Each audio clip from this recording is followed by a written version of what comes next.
All right, Caitriona, long time no see. First of all, Yeah. congratulations. Amazing premiere last night. When you Thank you. look at this show and the explosion, the first half of the first season, we see the love triangle begin to evolve. Now the evolution goes into full force. And it's so different to see something like this on TV. Talk to me about bringing this love triangle and the internal battle that Claire has to fight inside to life on television.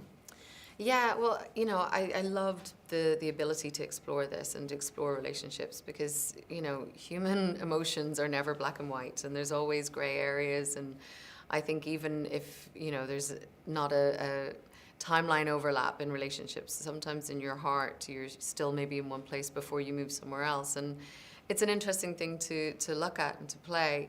But I think with Claire and Frank, that relationship was one that she never really had to question.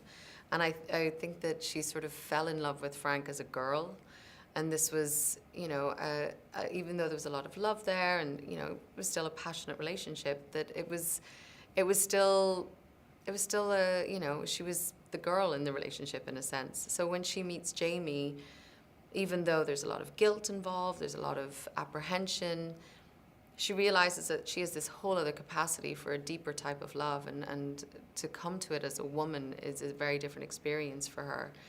But it's hard. It's not something that she can just click her fingers and say, oh, well, Frank's not here anymore, and here's this hot guy, let's just go for that, So it's nice the way that the writers allowed it to evolve very organically, and she'll still always hold a place for Frank in her heart, I think. So, yeah.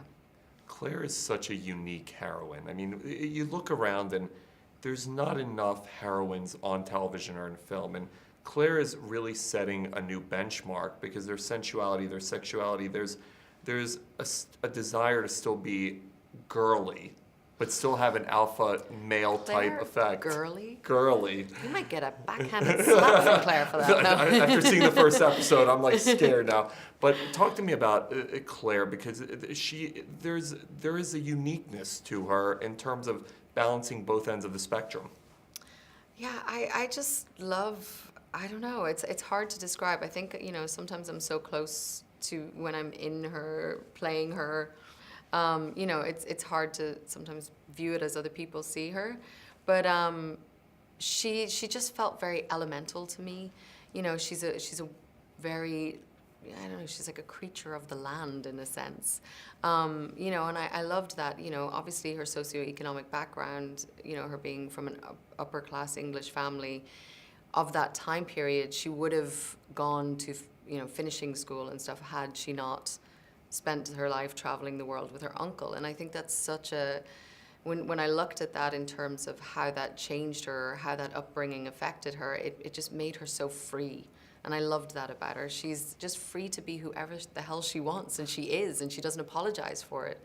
So, she can be soft and sweet with Jamie or even with other women, but she can be fierce and bold, and it's amazing to be able to play all of those aspects of someone. Speaking of change, I was just reading an interview you did for Backstage, and it was interesting because this has been such a breakout role for you. And we see with television, Bryan Cranston's a great example, Breaking Bad and what it's done for his career.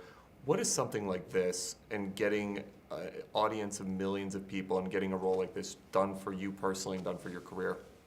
Well, I mean, just having this fantastic job to go to every day is, that's just been incredible. But yeah, it's opened so many doors for me. I feel very, very grateful. But I think, to be able to just do what you love. And, I had a dream from a very young age to want to be an actress, and I'd left it quite late to maybe pursue that. And it's just amazing that it's worked out. And I feel great about it. When you look at where Claire is going right now, and also where Jamie is going, they're growing both together, but they're also growing individually. Talk to me about Claire's individual growth as we head into the second half of the season. Yeah, I think she has to face a lot of serious questions as a woman about what she wants in life, and what, now that she's perhaps accepted her fate about where she is, what does that mean?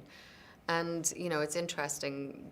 Jamie has a desire to get back to Lallybrook and to sort of assume his title as Lord Lallybrook, and you know, he's very excited for Claire to be the lady, and what that means, you know, and for Claire that's a real, I mean, she doesn't quite know how she feels about it. You know, she's never really wanted to be anyone's stay-at-home wife, and it's just not in her DNA, and this desire for her to be an active and useful person, to do something useful with her life is so strong. So it's interesting, the whole idea of home and family and what all that means. It's interesting to see how she evolves with all of that. There are some scenes coming up with brutality and corporal punishment, without giving too much away, that are insane, and something like you've never seen on television before. Having gotten to know you and Sam, you guys are the nicest, coolest people out there. How do you get into a mode as actors where you film this and bring the intensity and the meaning to it that needs to be brought? Well, you know, so much of it is there in the writing, and that's where you start. But, you know, that's the gift of when you get to be an actor, is allowing yourself to go to these dark places and these dark situations that you wouldn't in real life. And, you know, we've all got our shadows, and it's nice to be able to exercise them in a safe environment and then leave them at the stage when you go home. So yeah, it's fun in a very twisted way. You're getting to work with two of the best right now, George Clooney and Julia Roberts on Money Monster. Talk to me about that experience. When you sit back, do you just say, "This is pretty cool"? I'm still pinching myself. Yeah, I mean, it's been an incredible experience, and I still have some more to film, which is fantastic. So I don't have to talk about it in past tense anymore. Yeah, it's such a great project, and I loved the script so much. And you know, Jodie Foster's the director, which is another incredible person and incredible artist. And yeah, I mean, this is what Outlander has done for me. It's opened these incredible doors, and it's so nice to have both of these things. I feel very, very lucky. Congratulations. Thank you so much, Arthur.